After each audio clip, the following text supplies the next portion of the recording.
Hello everyone, welcome back to my channel. Today's video is something that I've been cooking for a while. If you saw my last video, you saw our numbers. We ain't doing that hot.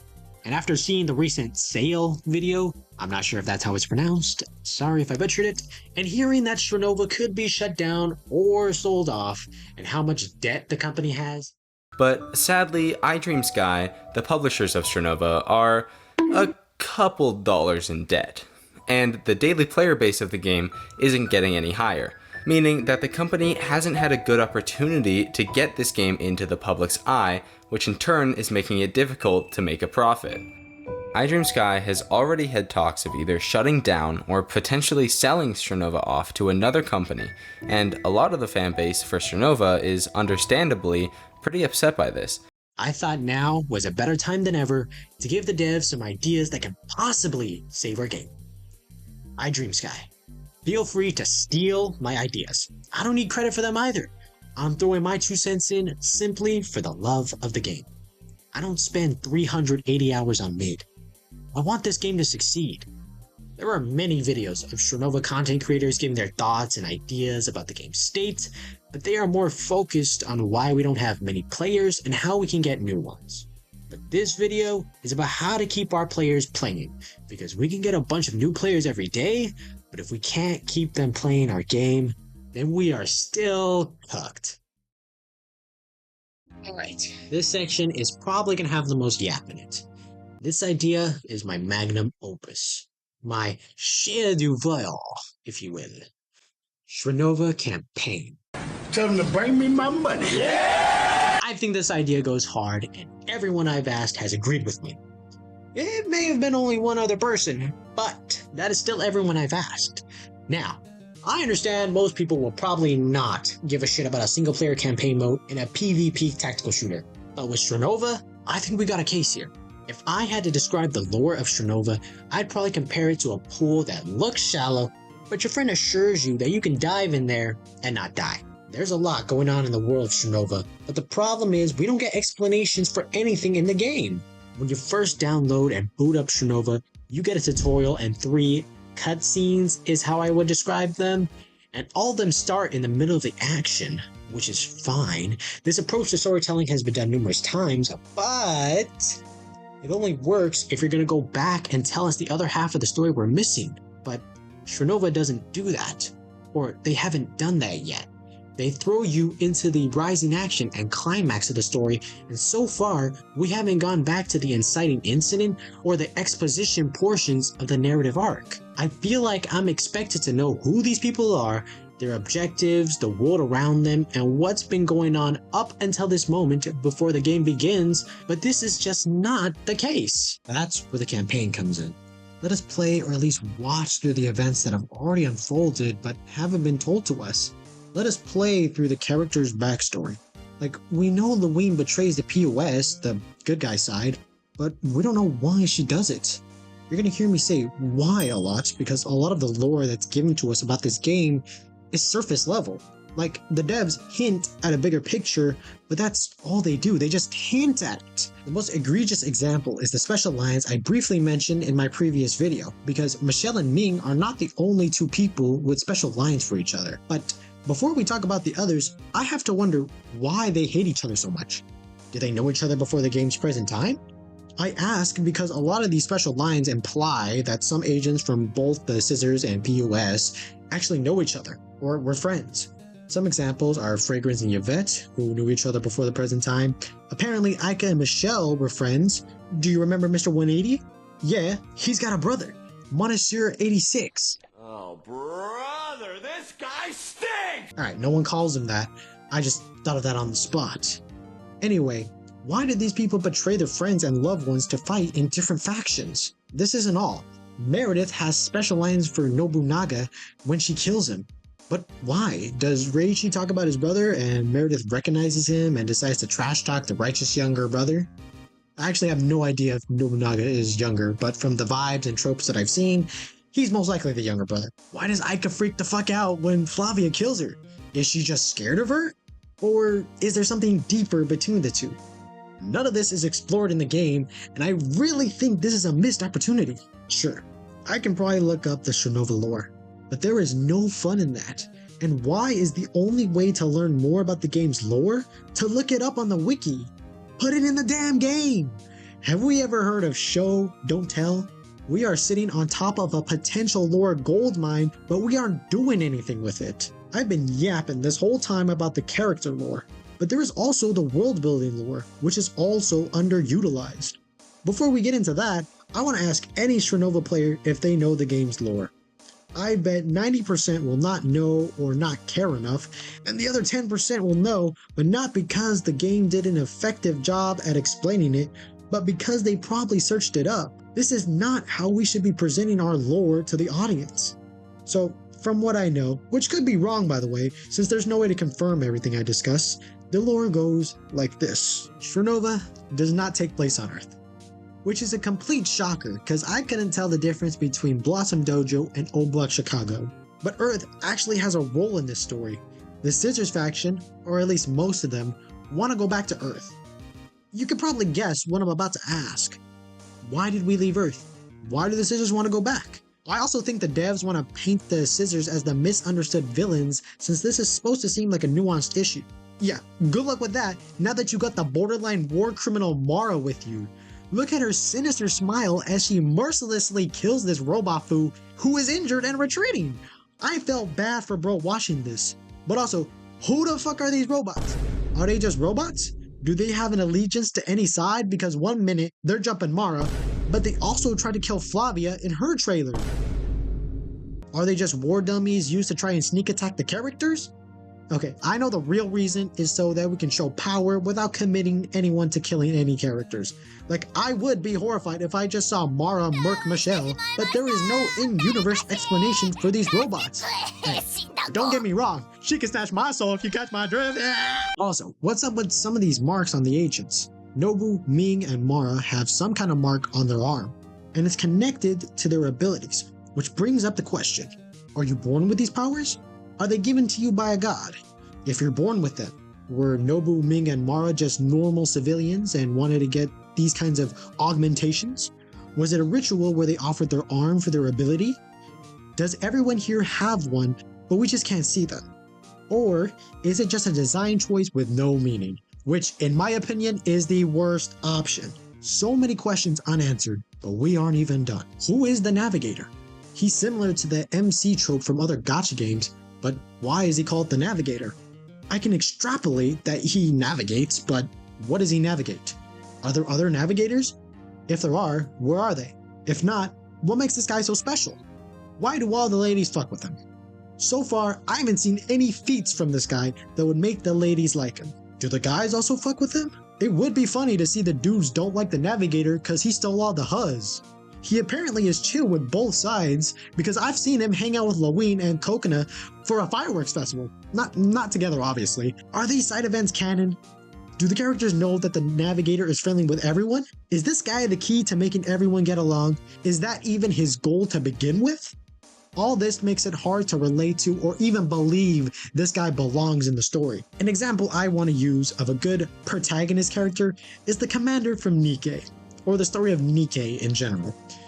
We know there are other commanders in the world. This commander is special because he's a Giga Chad who views Nikkeis, who are pretty much robots, as his comrade in arms, who deserve freedom and better treatment from everyone else, which is something unheard of in that universe. He survived getting shot before. He goes up against dangerous enemies that can kill him, and he's won against them. It's no question why all the girls are into this guy. And with one of our recent events, we even got more info on the commander's backstory. This is an MC done right. I get the feeling that's how the Navigator is supposed to be as well, but it feels unwarranted when we don't know anything about him or any of his accomplishments. You don't need to answer all of these questions or every little detail in the game. Some speculation or theorizing is good, but you can't give us like 5% of the lore in-game and expect us to speculate on the other 95%. There's no way the devs didn't think the lore out when they went through this much effort with the unique lines, the character dynamics, and the world-building choices. If somehow I'm wrong, and this was all slapped on haphazardly without much thought, then get me on the creative team right now. Just tell me the lore and I'll cook up a fire campaign. You don't even need to give me a crazy salary.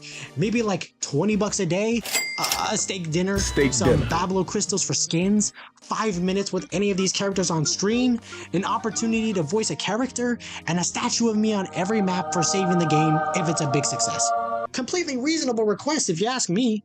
Why am I going this hard for a campaign mode? Well, the 3 introduction cutscenes and tutorial do a good job of getting you interested in the game in my opinion. But we kind of just blue ball everyone who wants to learn more about the game and the world.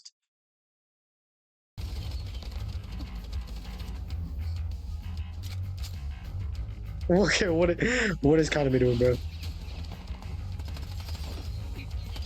Also, where in Area 88 is this?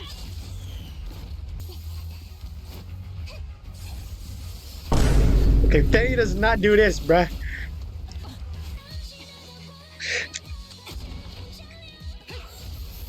What the hell was that? Yo, Ming does not have the ability to do that.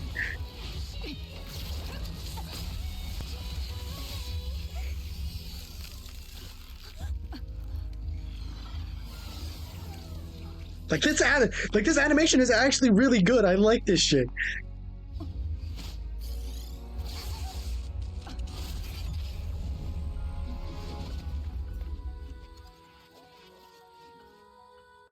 And then you just ended there? Like, bro, okay. I'm interested. I'm intrigued. So I want to see more. And then you don't give me more. So I'm like, bro, it's been a long time. Oh my god, it's been a long time since I see those, and like I remember why I'm interested in the lore, because that was good. This I can't speak for everyone, but I'm intrigued. I'm intrigued by this, but we don't do anything more after that. Wait, the new costumes just dropped? Hold on, did the new costumes just drop? Oh my goodness! I buy this main one. I might buy this main one. That's too much. That's too much. Or this damn! I like this one. I like this one. I might buy that. Attack of the fries. They just be making sprays of anything now, huh? No, I'm just kidding. I'm just saying it. It's so funny when I guess. I thought she'd be like a teacher, but I guess vice president. Okay, we got off topic. Would buy all these, by the way, but only buy one. When people play the game, the question of why should I care about these characters? Or why should I keep playing this game will eventually come up, and we cannot expect gameplay to answer that. If we can get people invested in the world and the characters in it, I think we're going to see an improvement in audience retention. We can't expect people to keep playing this game because it's a waifu shooter with silly mechanics. More content will come out to keep the players interested, sure, but the further we get into the game's story, the harder it's going to be to go back and explore what happened before the game takes place. I think a campaign mode is the easiest and the most efficient way to get new players or to even keep people playing. We already got bots in this game, and we got a good place to put these missions. Just design a small map, some objective related to the agent's backstory or whatever situation they're in, get some voice acting, maybe some animated cutscenes here and there, like in the 4th story mission, sprinkle in some rewards like a cool skin or some pools so we can get people playing it, and boom, we got content, and we're also expanding on the lore that we got, rather than leaving it left for dead, doing nothing for us. We don't necessarily need to continue the story if we don't want to. I think the campaign focusing on what events got us to this point would work fine. The game has been out in China for a while, from my understanding, and it's possible the devs already got this lore aspect covered, and they expanded on this section of the game. I haven't played it, nor plan on it, but I'm gonna be honest. I highly doubt that's the case. This is a feature I'd kind of expect to be in the global version already. I don't see them too focused on this part of the game, and it's really a shame when they've given us all these tidbits of lore. Sorry for the yappuccino. I promise the other sections are not going to be as long as this one. I'm not going to harp on this topic as much since I know we got some stuff coming up. My hope is that they're fun modes, permanent rather than on a cycle, and that they're executed well. We got the Outbreak game mode this season. I won't talk about it here. It's gonna get its own video. I don't like it. Sorry. Some limited time modes can be good, but generally you gotta give us more stuff to do in this game, because Demolition, Escort, TDM, and bigger TDM can only get you so far. You know what would be really good for content? Strinova campaign. Hey, that's all I'm saying. But let's not put quantity over quality. We still need to have game modes that are actually good. If anyone's got cool ideas, drop them in the comments. I can't guarantee that you'll get credit or that it'll ever be seen, but I think as a fan of Strinova, not only do we need all we can get, but as a community, we are all probably willing to do what it takes to save this game. I also want to bring up one more thing. Does anyone know if these event stories get better? I let the first one slide since it was the first one, but now that we have the school stories, I'm starting to feel less confident that it's going to get better. These premises are decent, but these stories kind of end in less than 5 minutes. Remember this festival part I mentioned in my campaign section? In that story, you meet up with a character, go see fireworks, and then go home. That's it. They have some talks here and there, but we don't do any other activities. At a festival. I could be wrong and it's only a fireworks show, but still, I can think of other activities to keep the story going. For example, we watch some fireworks with Ming, who is not included in the stories, by the way. And then we get some drinks. Drinks a little too much, and we get some lore about her. And she's just rambling about random things. She gets a little too rowdy since she looks like the kind if you ever played her. And then some guy tells her to shut up. But my queen does not take no disrespect. Her mama ain't raised a bitch, so things escalate and she beats the guy's ass. But now, the bartender threatens to call the PUS or something, and the navigator's like, yeah, we should probably get out of here. And then they dip to another place. But Ming is too drunk to run, so the navigator has to give her like a piggyback or even a bridal carry. Once they're away from everything, they look up at the starry night sky. And then Ming comes back to her senses, and her beautiful orangish red eyes sparkle as she looks up to see a shooting star. She looks at the navigator and says, Navigator, I know I can be brutish and confrontational, but And then the navigator puts a finger on her lip and whispers, Go out and look for a job. The word today is job. J-O-B. And then the navigator puts a finger on her lip and whispers, Shh. You don't need to say any more, baby girl. And then Ming blushes in embarrassment and goes, but, baby girl. And then the navigator winks at her, which breaks her tomboyish persona. And they go back home, and then there's freaky time, yeah!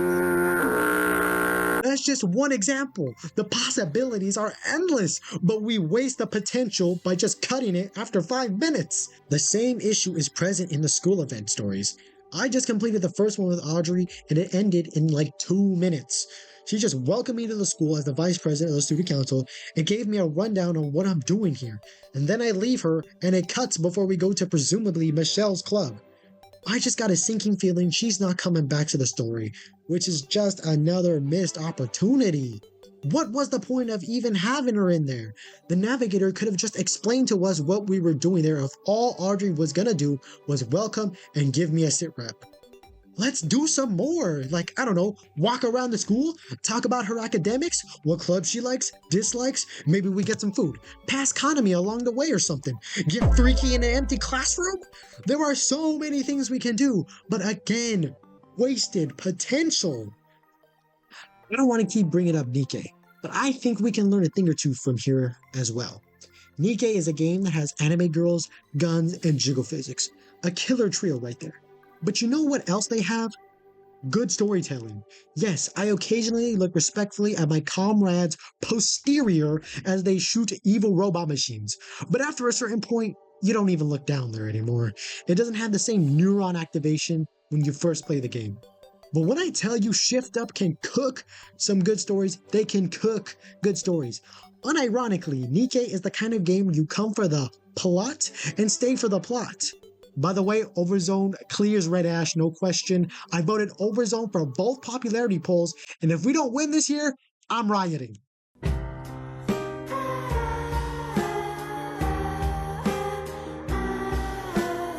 Strinova can be like this too. A game where most will come for the silly mechanics or cool looking characters, but stay because the game genuinely has a good story to tell along with its gameplay. If the story events don't get better, let's remaster them. Let's put some more effort into this part, because right now it feels out of place, like there was little thought put into them.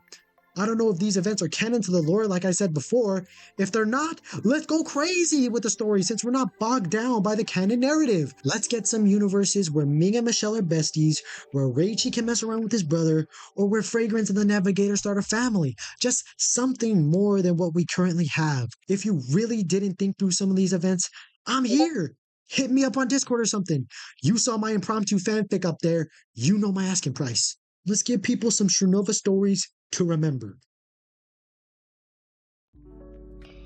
The last thing I want to talk about is how the grind feels. But before that, I want to explain how currency works in this game. So we have 3 forms of currency. To make it simple, I'll refer to them with basic names instead of their official names. We have free currency that you can earn, premium currency that you can buy with real money, and pity currency, which means anytime you get a duplicate in the gambling portion of the game, you get currency different from the other 2. Now, with that, how does the grind feel? Honestly, it's probably shit for those who aren't that into grinding and aren't as much of a fan of the game as me. When I said free currency that you can only earn it by leveling up or event shops that are few and far between. Even then, you're not getting that much. I'm level 108 with 15-ish days of straight playtime on this game, and even I don't have everyone. I'm off by 2. But there was stuff in the shop that you could buy with free currency, but even with those back, I'd still be at least 1 short. This is probably a turnoff for most, and that's understandable. You can obviously buy them with premium currency at a cheaper price than the free currency, but nobody really wants to do that. If I'm buying premium currency, I'm spending it on skins, which leads me to my next issue. Skins are expensive. There's the standard ones that come in the shop with various prices. I think they're like 10, 20 bucks off the top of my head, which I suppose is standard, but Strinova has other ways to get skins. And that's essentially by gambling. Not even joking. There's technically another way to get skins, and that's with these tickets. Now, these tickets are used in a special part of the store. When you get there, there are 2 different kinds of banners or places to put these tickets. There's a limited time rate-up banner. I'm not even sure if these have a higher chance. And then there's a standard banner.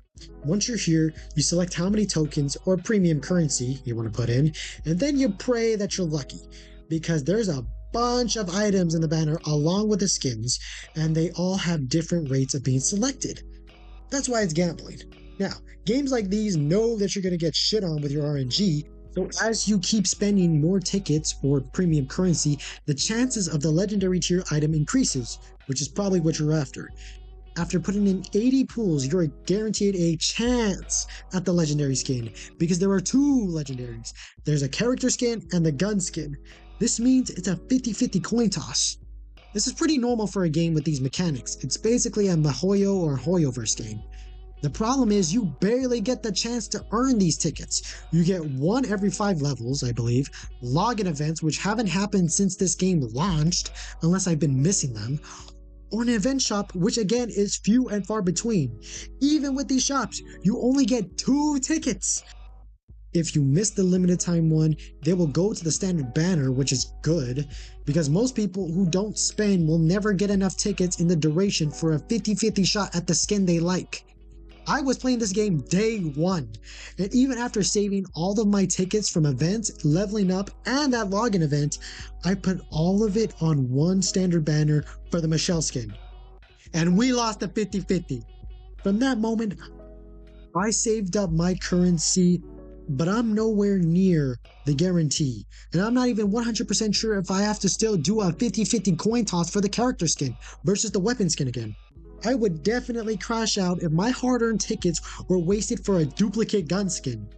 The pity currency is fine, I guess, but you can only use it in the main shop and it's only for certain skins and sprays. All this does not build goodwill with the community. People think the global version is just a cash grab to try and milk its players before it dies, at least on global.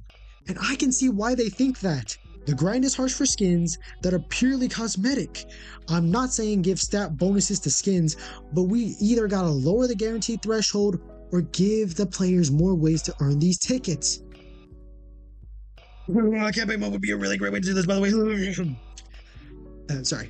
I understand that we ain't running a charity and we need money to keep the lights on, but coming off this stingy serves more as a deterrent rather than an incentive for players to spend money on this game. Reward the players for their time, effort, and dedication, and you will be rewarded as well. In conclusion, Strinova, we got a lot of work to do, and not a lot of time. We've been on the decline for a while now.